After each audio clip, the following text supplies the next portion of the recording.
आवाज आई है मेरे नाम। मैंने आपको बुलाया, बिल्कुल आपको आवाज आ गई। मैं समझी आप कहीं और होंगे, जिम में होंगे। मैं छुपा हुआ था पीछे, मैं सुन रहा था। आप ऊपर से आ रही थी, इतनी खूबसूरत लग रही थी, मैंने कहा आपको देखता रहूं। That's why I said dynamic and charming and just full of it. Have a seat, please.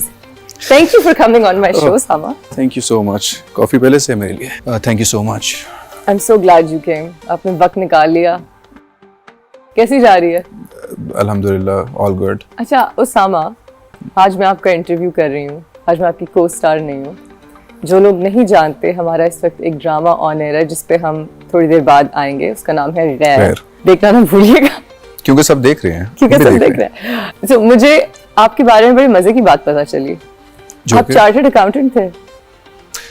ये तो मैंने आपको बताया था। ये आपको कैसे पता चली?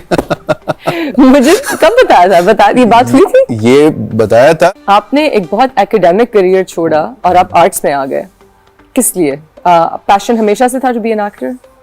ऑनेस्टली स्पीकिंग नहीं था। नहीं था? टीवी पे आना था।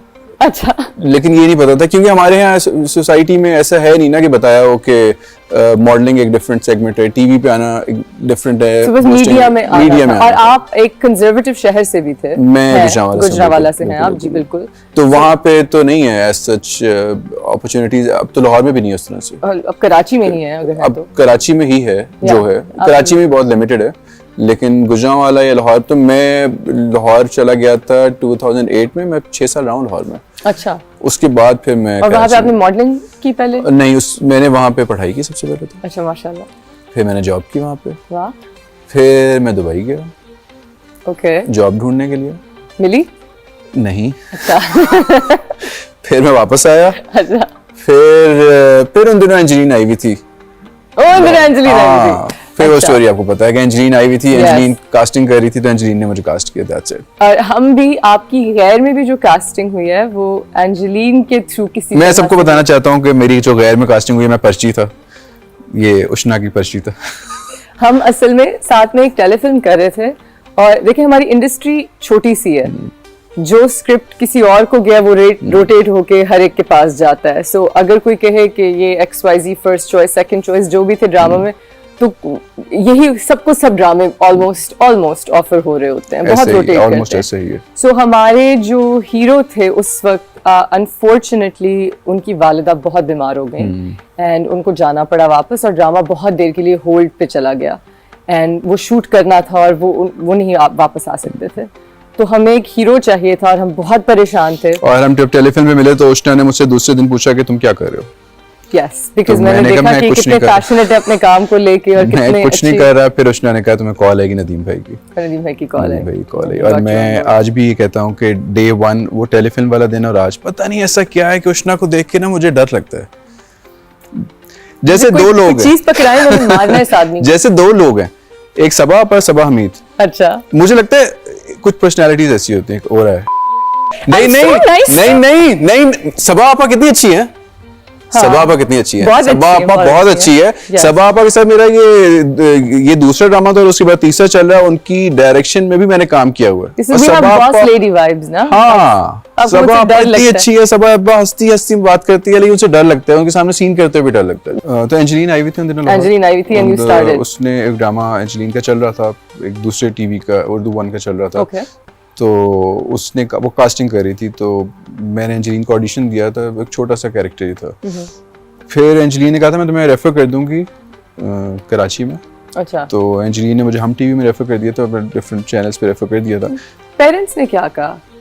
अच्छा, बड़ी मतलब एक मेरी फैमिली मेरे डिसीजन में कभी भी नहीं बोलती, एज लॉन्ग एज मैं पैसे कमा रहा हूँ। As long as आप पैसे कमा रहे हैं, then they're happy. हाँ, they are happy. चलो माशाल्लाह। I remember आपकी अम्मा की कॉल आई थी आपको एक दफा, या अब्बू की कॉल थी? अब्बू और अम्मी, हाँ मुझे किसी की कॉल थी और आप जिस तरह से बात कर रहे थे मुझे लगा कोई गर्लफ्रेंड है। तो फिर मैं पीछे से बोलने लग गई चीजें अनकंफर्टेबल करने के लिए। नहीं, उसामा मेरे लिए आज खाना लाए हो। अच्छा उसामा, ना छेड़ो। अम्मी और अब्बू मुझे सेट पे अक्सर कॉल कर लेते हैं। And it was your father I think. और मैं फिर शर्म से डूब मरी कि मैंने क्या, क्योंकि मैं सेट पे अगर बात करता हूँ तो अम्मी अब्बू के अलावा कभी भी फोन यूज नहीं करता मैं सेट पे। मुझे लगता है काफी लोग यूज करते होंगे फोन सेट पे, लेकिन मैं बिल्कुल नहीं यूज करता। मेरे यासिर भाई को बहुत तंग किया घर में। मैं थोड़ी सी गुम थी घर में, थोड़ी सी स्पेस्ड आउट, थोड़ी सी। कभी आपको किसी ने बताया कि लाला से शक्ल मिलती है? अच्छा, शुरू में जब मैं कराची आया था तो बहुत से लोग मुझे देख के ऐसे कहते थे, मैं उस पर खुश हो जाता था। काफी शक्ल मिलती है माशाल्लाह। लेकिन वो भी हमारे शो पे आए थे। लेकिन मैं कभी मिला नहीं उनसे। कहीं मिले नहीं, चले मैं इंशाल्लाह कभी मिलूंगा तो उनसे पूछूंगा। उसामा, एक्टिंग की सबसे मुश्किल चीज क्या है जो आपको लगती हो? मुझे जो लगा, मैं एक टेलीफिल्म कर रहा था, महरीन जबा के साथ एक सीरीज कर रहा था, और मेरी शूट थी नेक्स्ट डे, और उसमें सारे लोग थे, भानिया, आसिम वगैरह, सबकी डेट थी, और मेरे मामू की डेथ हो गई थी। और मुझे उस टाइम पे एहसास हुआ कि मैं छोड़ के नहीं जा सकता था, क्योंकि आपके घर में जो मर्जी हो, आपकी किसी से लड़ाई हो, आपके जितने मर्जी मसले चल रहे हो, आप कभी भी ये नहीं कह सकते कि मुझे वापस जाना है, क्योंकि वो लोग आपके एक्सक्यूज नहीं सुनेंगे। मेरे पहले ड्रामे में मेरी मामू की डेथ हुई and I experienced the exact same thing. मैं जाना चाह रहा था लेकिन मैं नहीं जा सका। वो नेक्स्ट डे मैं चला गया था, एक दिन के लिए गया था बस। लेकिन ये मुझे पहले नहीं पता था। जब हम जॉब करते हैं तो हम कहते हैं अच्छा ठीक है यार, ले लेते हैं छुट्टियां 3-4 दिन के लिए। उस टाइम मुझे एहसास हुआ कि नहीं, दिस इज डिफरेंट। और ये इतना कोलैबोरेटिव काम है कि आप अगर मिस कर दें तो फिर काफी लोगों के स्केड्यूल्स ऊपर नीचे होते हैं, उनकी जॉब्स अफेक्ट होती हैं। ऐसा ही है, ये बहुत रूथलेस है। और इसीलिए मुझे लगता है कि उस्मान मुख्तार इस्लामाबाद में काम करना प्रेफर करते हैं, क्योंकि फैमिली वहाँ पर होती है। उनकी फैमिली वहाँ पे है। वो कराची में उन्होंने एक्सपीरियंस किया था, लेकिन उनको फिर इसीलिए जाना पड़ा। Yes, absolutely. तो मुझे लगता है कि सबसे करियर वाइज सबसे मुश्किल काम ये है कि अपनी फैमिली से दूर है, मूड स्विंग्स भी हैं, तो आपका अगर अच्छा सीन है तो आपको वो करना है, आप वो नहीं दिखा सकते उस चीज़ को, और आपको डांट भी पड़ सकती है तो इस चीज़ के ऊपर कि आपका मूड क्यों खराब है। मेरे साथ ये हुआ भी है। और क्राफ्ट के बारे में क्या सबसे मुश्किल है? सबसे मुश्किल क्राफ्ट के बारे में मुझे ऐसे लगता है, अच्छा शुरू में जब मैं कर रहा था तो मैं ज़रा ज़्यादा मल्टीपल ड्रामास कर रहा था, तो फिर मुझे एहसास हुआ कि एक ड्रामा ही करते हैं, वन एट अ टाइम, वो ज़रा ज़्यादा आसान होता है। किसी और में आपका कैरेक्टर कैरी करना वो सब कुछ ज़रा मुश्किल होता है। तो यहाँ पे आके अब ये हो गया कि अब मुझे लगता है कि इतना फील नहीं होता। अगर आपको मुश्किल पूछे तो मुझे नहीं लगता है कि एज सच मुश्किल होता है। इमोशंस को कैरी करना वो एक अलग चीज़ होती है जी। वो मुझे लगता है सभी एक्टर है तो कर ही रहे होते हैं। That's a nice, that's an interesting approach. Okay, well on that note, हम एक छोटी सी break ले रहे हैं. We'll be right back with Osama Khan. Welcome back everyone. We're here on After Hours with Osama. आपने भी एक फिल्म की, आपकी जो डेब्यू फिल्म है, बहुत मुबारक हो, नायाब। Thank you so with much. the very talented Yumna Zaidi. अब वो एक फीमेल सेंट्रिक फिल्म है। It's a women, उसका जो बेसिक थीम है women's empowerment है। आपने क्या सोच के ये रोल लिया है? कोई बहुत सोच समझ के इसको साइन किया कि अच्छा, मैं जिस शहर से हूँ ना, मैंने इसका जवाब दिया था, कहीं और शायद मिस हो गया, लोगों ने सुना ना हो। मैं जहाँ से हूँ वहाँ पे मैं देखता हूँ कि छोटे शहरों का सबसे बड़ा मसला क्या होता है। बड़े शहरों में, जब मैं कराची गुजरांवाला से लाहौर गया तो मैंने सबसे पहले चीज़ क्या देखी कि ट्रैफिक है, सिग्नल पे लोग फंसे हुए हैं, गाड़ियां जा रही है, बच्चों को ड्रॉप करने जा रहे हैं। जब मैं कराची आया तो और मसरूफ जिंदगी, औरतें ड्राइव कर रही है, वुमेन एम्पावरमेंट जरा यहाँ पे आप शहरों में जरा ज्यादा देखते हैं एज कम्पेयर टू बड़े शहर लिबरल ज्यादा होते हैं। तो गुजरांवाला में आप क्या देखते हैं, बच्चे चने लेने जा रहे हैं, दही लेने जा रहे हैं सुबह नाश्ते पे, लेकिन आप ओवरऑल नहीं देखते। मैं उस शहर से हूँ, मैं सबको कहता हूँ कि ऐसे नहीं होना चाहिए कि अगर बीवी के सर में दर्द भी हो रही है ना तो वो अपने शौहर को बताएगी, और अगर शौहर का मूड खराब है तो उसको हॉस्पिटल नहीं लेके जाएगा, जो कि ये एक हमारे बेसिक राइट्स तो है ना।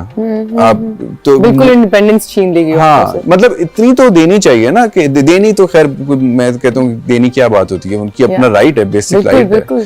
तो मुझे ये, जब मैंने स्टोरी पढ़ी तो एक लड़की की कहानी थी जो कि कैसे बैकग्राउंड से आई थी, जिसके बाप ने भी उसको सपोर्ट किया, जिसके भाई ने भी उसको सपोर्ट किया, और मुझे लगता है कि मैं भी ऐसा भाई हूँ जो अपनी बहन को सपोर्ट करूँ, या मेरे अब्बू ऐसे बाप हैं जो अपने बच्चों को सपोर्ट करें या अपनी बेटियों को सपोर्ट करें। मतलब मेरे अब्बू ने हमेशा ये कहा है कि अगर बेटी ड्राइव करना चाहती है तो इट्स ओके करे, जॉब करना चाहती है तो औरतें पढ़े। मेरी बहनें दोनों पढ़ी, और इसके क्योंकि उन्होंने कहा कि जॉब करना चाहती करें। तो मुझे लगता है उस शहर का ये बहुत बड़े मसले हैं, और फ्यूचर में मुझे लगता है कि ये वाली चीजें